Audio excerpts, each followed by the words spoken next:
Bismillahirrahmanirrahim.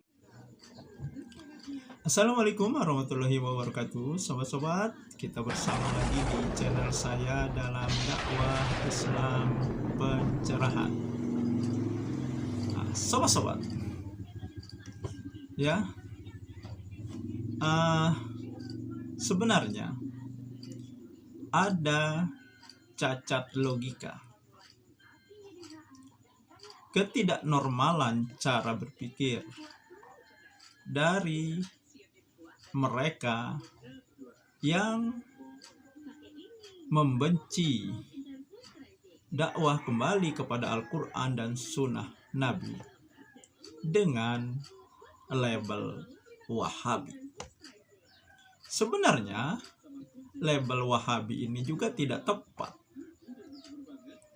untuk disematkan kepada dakwah tauhid yang digaungkan oleh Muhammad bin Abdul Wahab. Kenapa tidak tepat?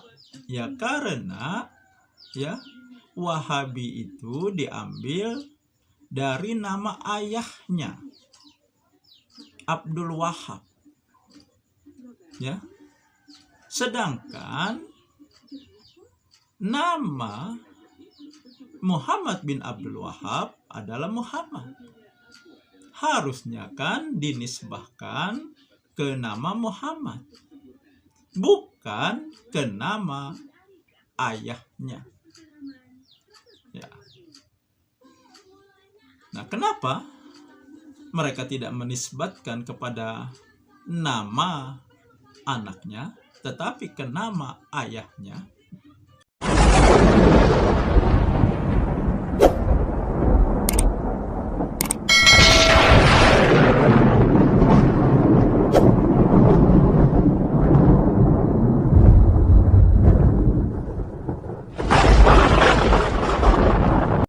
Ya, sobat-sobat, sudah tahu jawabannya. Karena kalau dinisbatkan ke nama anaknya Muhammad. Kalau mereka melabeli dengan katakanlah Muhammadi, nah berarti kan ini melecehkan nama Nabi Muhammad. Ya mungkin seperti itu perkiraan saya, sobat-sobat. Nah makanya untuk menghindari itu mereka nisbahkan dengan nama ayahnya. Nah, dan penyematan Wahabi ini juga dilakukan dengan cara serampangan. Ya karena cacat logika dan ketidaknormalan cara berpikir. Sehingga apa yang mereka sematkan dengan sinisme, dengan kebencian, ternyata justru ini menjadi bumerang bagi mereka, sobat-sobat. Karena orang siapapun, termasuk ormas atau kelompok, ketika mereka tidak melaksanakan tahlilan, tidak kirim pahala, kirim al-fatihah, tidak zikir keras secara bersama-sama, maka mereka yang seperti ini akan dilabeli dengan Wahabi, sobat-sobat. Padahal kalau mau berpikir secara komprehensif, mau berpikir secara benar dan menggunakan akal sehat, maka apa yang mereka sematkan dengan label Wahabi, dengan sinisme, dengan kebencian, justru menyasar juga kepada Nabi Muhammad Sallallahu Alaihi Wasallam, kepada istri-istri beliau, kepada para sahabat, kepada para tabi'in, tabi'ut tabi'in, bahkan imam mazhab yang 4. Nah, kok bisa seperti itu? Ya kan, kalau Wahabi ukurannya tadi, ya tidak tahlilan, tidak kirim pahala, kirim bacaan Al-Fatihah, tidak zikir keras secara bersama-sama. Nah, Nabi kan tidak melakukan itu. Begitu juga para sahabat, istri-istri Nabi juga tidak melakukan itu. Tabi'in, tabi'ut tabi'in, bahkan imam mazhab yang 4, salah satunya Imam Syafi'i, yang mereka klaim sebagai panutan mereka, tidak melakukan tahlilan, sobat-sobat. Nah, jadi ya, mereka ini termasuk Wahabi. Ya. Jadi itu. Ya.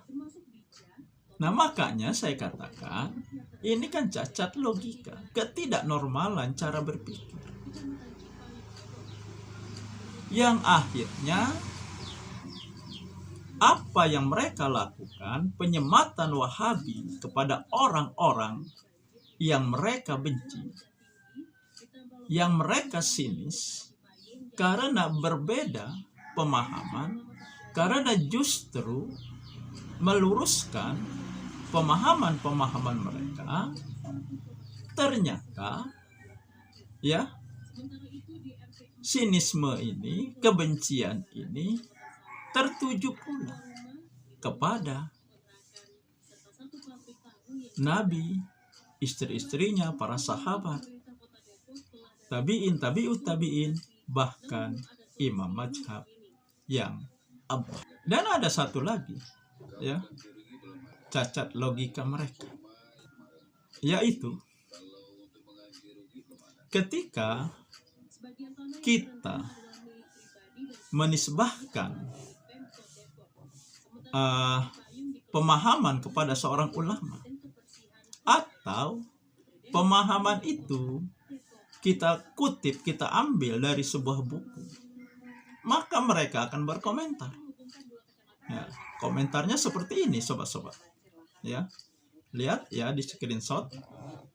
Nah, jadi ini saya sendiri merasa lucu ya dengan komen-komen seperti ini.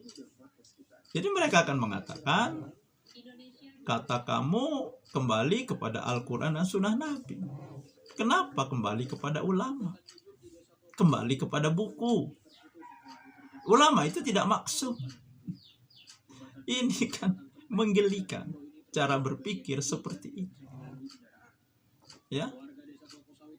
Kembali kepada Al-Quran dan Sunnah Nabi berarti ya, siapapun, tulisan siapapun, kitab karya siapapun,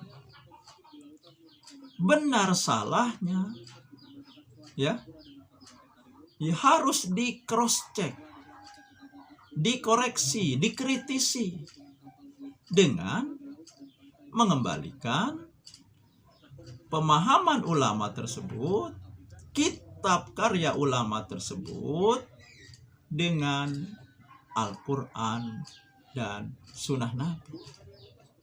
Kalau sesuai, kita ikuti. Tidak sesuai, jangan diikuti, kita tinggalkan. Nah, jadi kita mengikuti pemahaman ulama atau mengikuti tulisan ulama melalui karya-karyanya,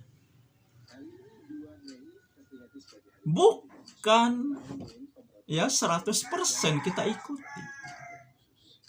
Akan tetapi kita ikuti yang sesuai dengan Al-Quran dan Sunnah Nabi. Nah, jadi bukan fanatik buta, bukan taklid buta. Jadi yang mengatakan, jadi komen-komen yang seperti ini, sobat-sobat, ini komen-komen yang cacat logika. Logika berpikirnya tidak benar. Akal sehatnya tidak berfungsi dengan baik, sobat-sobat. Ya karena mereka selalu didorong oleh kebencian. Mereka selalu didorong bagaimana untuk menyalahkan. Ya. Dan pada akhirnya justru apa yang mereka lakukan menjadi bumerang bagi diri mereka sendiri. Contohnya pelebelan Wahabi. Ya ternyata yang mereka lakukan dengan label Wahabi ini justru menyasar juga pada Nabi, istri-istri Nabi, sahabat Nabi, para tabi'in, tabi'ut tabi'in, bahkan imam mazhab yang 4. Karena mereka ini termasuk Wahabi. Berarti yang dikatakan Wahabi, yang dituduh Wahabi, yang dilabeli Wahabi, ini dalam posisi yang benar. Justru yang juga mengamalkan Islam yang sesuai Quran dan Sunnah Nabi. Itu saja sobat-sobat yang ingin saya sampaikan. Ya, semoga ini menginspirasi dan mencerahkan. Nasrum minallahi wa fatum qarib. Wassalamualaikum warahmatullahi wabarakatuh.